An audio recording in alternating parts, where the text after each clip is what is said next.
Hello there guys, it's me RPGMN777 and today we're going to cook something special, which is fried chicken and some of my favorite side dish, potato salad. And this video is for our practical exams, and ipapublic ko rin ito. Without further ado, let's start!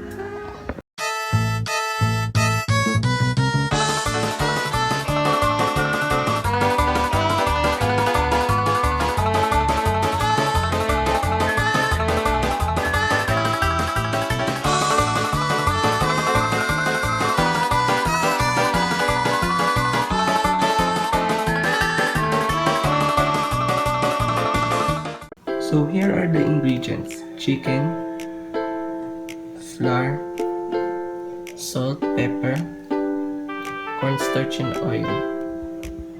And for our side dish, we need potatoes, onion, carrots,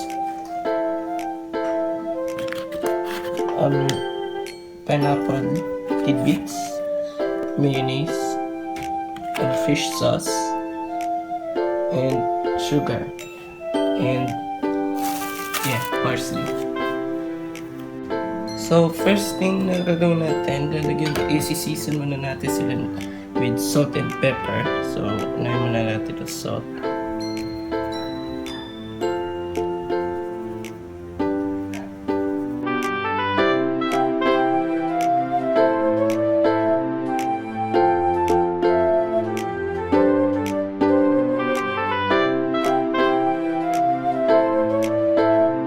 So yan, okay na, na-season na natin. Tapos i-bread na natin yan mamaya. So ilalagay na natin tong cornstarch and hahaluin natin yan dito.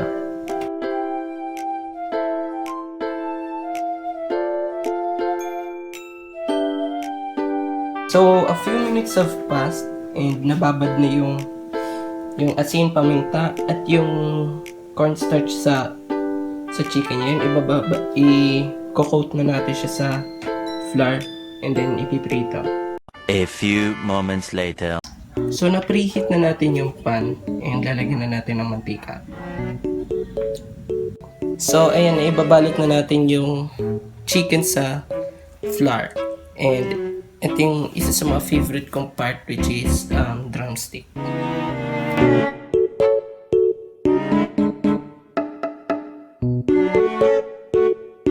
So, ilalagay na natin yung chicken na binalot natin. And this kind of fry method is deep fry. Medyo deep fry siya kasi binabad namin din sa oil. Make sure na lutuin nyo na maayos yan, so you won't get sick from the rawness.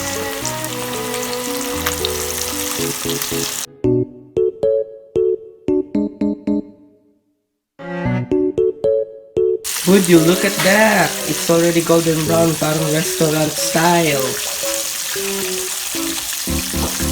Pero make sure talaga natin na luto lahat ng part na yan. Kapag merong dito blood na nakita sa loob, which means hilaw pa yung chicken. So we should cook it very well. Man, I like those wings.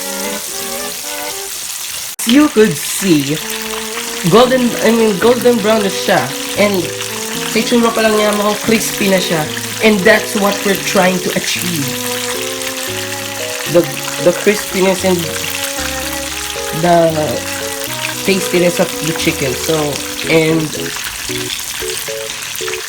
it should be cooked well. So pinaikot-ikot ko siya, flip ko na siya ng flip sa pan para lahat ng sides ay maluto. A few moments later. Yan. Naprito na ng maayos yung fried chicken and na-achieve natin ang gusto natin. Ngayon, para sa side dish natin na potato salad. So, papakuloyin muna natin yung tubig bago ilagay yung mga kakailanganin sa potato salad, which are yung pinakita ko kanina, replay video. We need potato and ilalagay natin dito sa kumukulong tubig. Ito na yung tubig. Now we're going to put the potato and carrots and boil it. Let boil for 10 minutes. Sama na rin natin yung carrots kasi kanina punong-puno siya. So, para sa potato salad na natin, lagay na natin ng mayonnaise sa bowl. Make sure na lahat ng mayonnaise na nasa package ay na hindi sayang.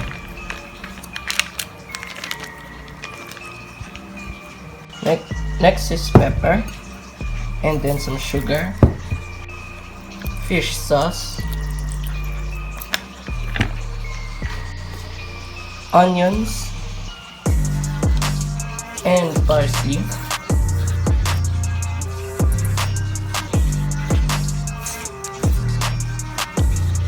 And then the pineapple tidbits.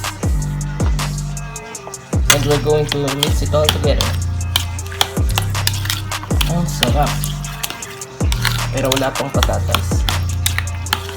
So ilipat natin yung mga pinagkuluan natin sa isang bowl na mayroong tubig na may ice para huminto na yung kanyang huminto yung kanyang cooking process. So hihiwain muna natin yung carrots and potatoes natin before ilagay doon sa salad mix natin. And then lalagay na natin ang mga pinaghihiwa nating ingredients.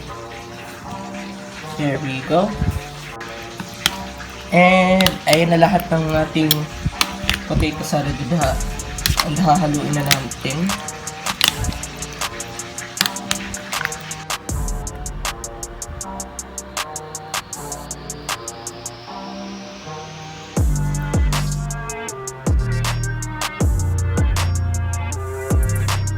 There you go. Okay na ang ating potato salad and fried chicken.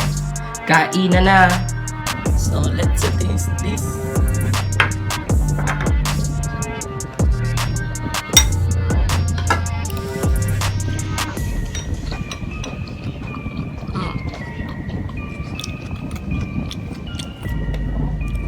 So the potato salad is masarap. Sakto lang yung mga lasa, balance na.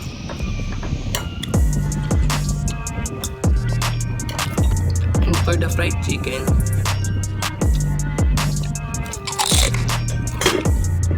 crispy siya.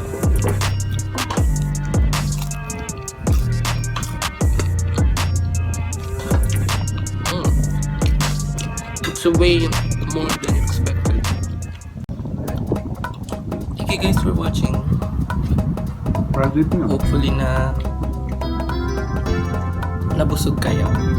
And peace. Man, I was so stuffed, man. Ang sarap talaga. So, hopefully nabusog na talaga kayo katulad na sinabi ko kanina. So subscribe. Please watch my first cooking video with spaghetti. I cooked spaghetti, so thank you guys. Peace.